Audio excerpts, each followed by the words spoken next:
Hello बच्चों, we have a question. The locus of point of intersection of tangents to the parabola y square is equal to 4x whose intercept constant length c on the tangent at vertex is. Whose intercept is of constant length c on the tangent at the vertex. तो देखो situation क्या है कि हमारे पास एक parabola given है. We are having a parabola जिसका वर्टेक्स 0,0 है. इसमें दो पेयर ऑफ टेंजेंट ड्रॉ करी हुई हैं.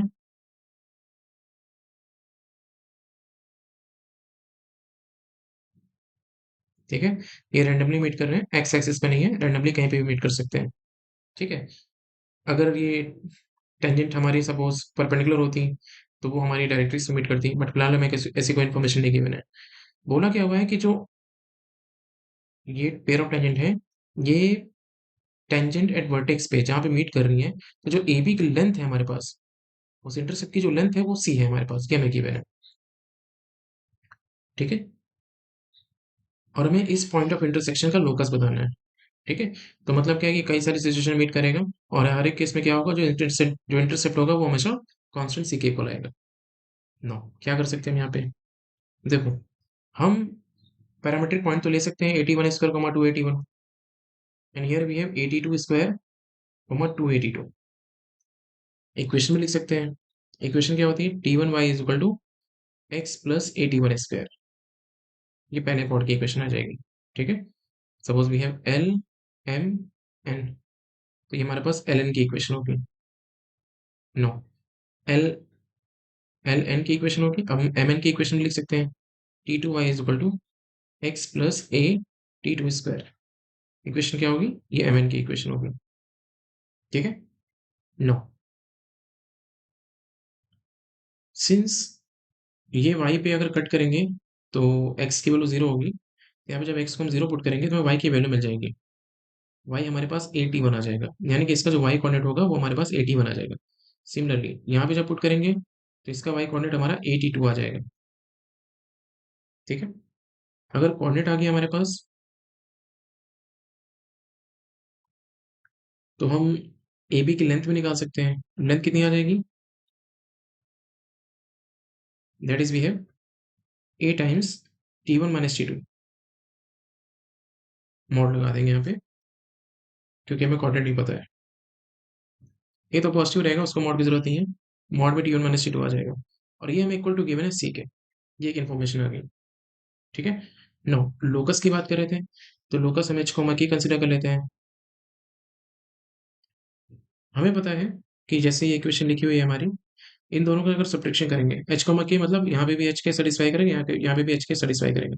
अगर इन दोनों को हम सॉल्व करेंगे तो हमें मिलेगा result y times, here we have y times t1 minus t2, that is equal to a times t1 minus t2 and t1 plus t2. ऐसे हो जाएगा. t1 माइनस t2, ये हमें पॉइंट्स गिवन है, इनका सब्ट्रैक्शन जीरो नहीं हो सकता है. ठीक है, लाइक एक केस में जीरो हो सकता है व्हेन ये दोनों कॉन्साइड कर जाए. अगर कॉन्साइड करेंगे तो हमारे पेयर ऑफ टेंजेंट नहीं बनेगी, है ना.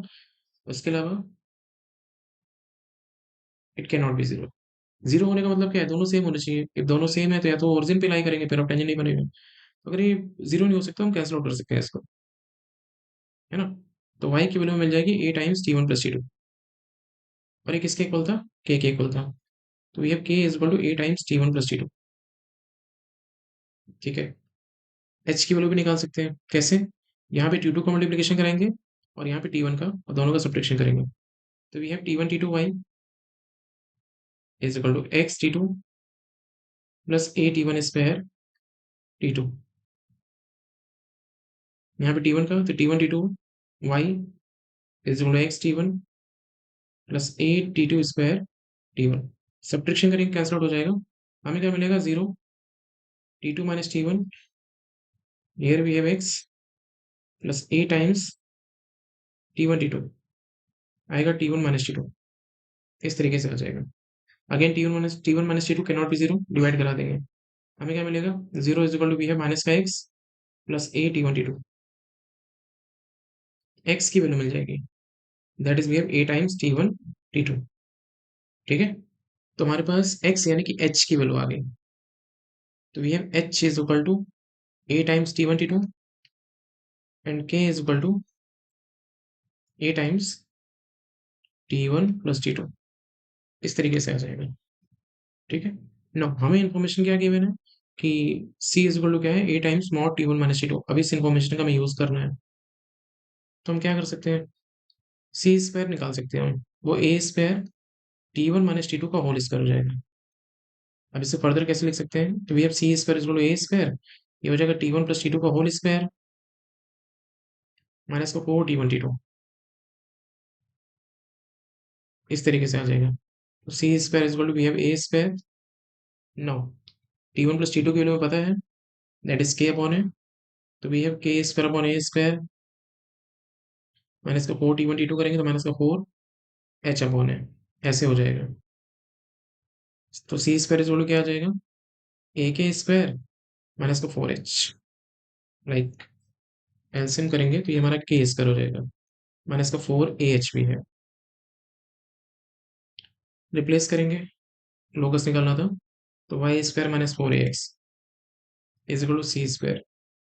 ठीक है, Y square minus 4AX is equal to C square. Option हमारा मैच करेगा, that is we have first option.